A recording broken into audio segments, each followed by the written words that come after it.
All right, so this is how the basic two stances we're going to use that we shift from one to the other when you're shifting weight. So in karate, so what the technique we're going to use for Muay Thai, stand-up kind of Muay Thai fighting, is more shorter. So in karate, it's an exaggerated version. So the back stance in karate is more like this.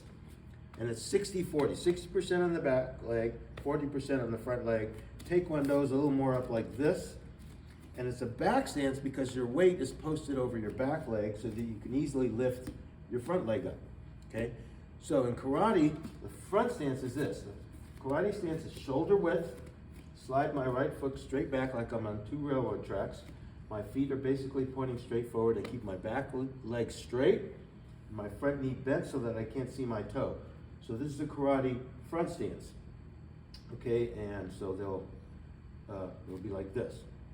So when I do, so the front stance is so that I can shift my weight to my front leg and kick with my rear leg. That's a front stance. Okay, back stance. Now back stance is not shoulder width, it's more on a straight line like this. Straight line from the inside of my left foot to my heel. So it's more like this. And this is designed so I can easily lift my front leg up. Okay, so this is back stance to front stance. There's a front stance here. So in Muay Thai, it's just a slightly shorter version than they do in karate and in Taekwondo. So, because in martial arts, you exaggerate a little bit. So you're getting a big, long stance, kind of like this, right? And practice long moves like this, which is good. It's actually good for your legs to be practicing that way. But in a realistic fighting situation, we don't get this long. We have a little more shorter version of it, right?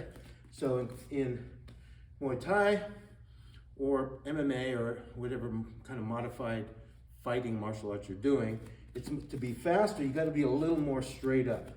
So in Muay Thai, they're pretty much straight up like this.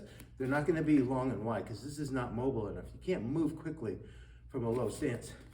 So we're going to do it from right here. So back stance, front stance, right? So when I'm going from kicking with my front leg, I'm in a back stance. And then I just shift my weight to my front leg and I kick with the rear leg. So basically the stance looks like this. I go from here to here, back. So it's just that. Front leg, back leg. Front leg, just real simple. Front stance is a little wider like this because your hips are going square, so you have to have some width right here to kick with this leg. But in the back stance, I turn my hips a little more sideways, so my left hip is more in front and it's more straight from here. So say I'll go jab, front kick, 1, 2. Now, right here, I'm in the front stance. Okay, also, for the punching part of it, I'll be in my back stance. So for the jab, I'll take my front foot and slide it straight forward like this. Slide it straight forward. I don't turn it out like this. Sometimes people make that mistake. It's straight. Now if I do 1, 2, I'm going to step slightly out so that I can end up shoulder width. So if I go 1, my left foot slides straight forward. If I do 1, 2, I'm going to step out so I end up here. Because if I don't do that, I'm going to end up too narrow on my right cross. See that? So I'm going to go 1, then step out 1, 2. Now I'm shoulder width, 2 railroad tracks. 1, 1, 2. 1, back, 1, 2. In, back, on my toes, not heel toe. I'm on my toe. Toe, back, 1, 2. Heel straight up. Shouldn't be like this. Heel should be straight up. Okay, so. And then the other thing I want to do, whenever I do my rear leg technique, whenever I do, like, say, my right hand, my right cross, my leg goes with it. So my whole right side, this is called base leverage, by the way. So if I throw my right cross, my whole right side moves together as one unit.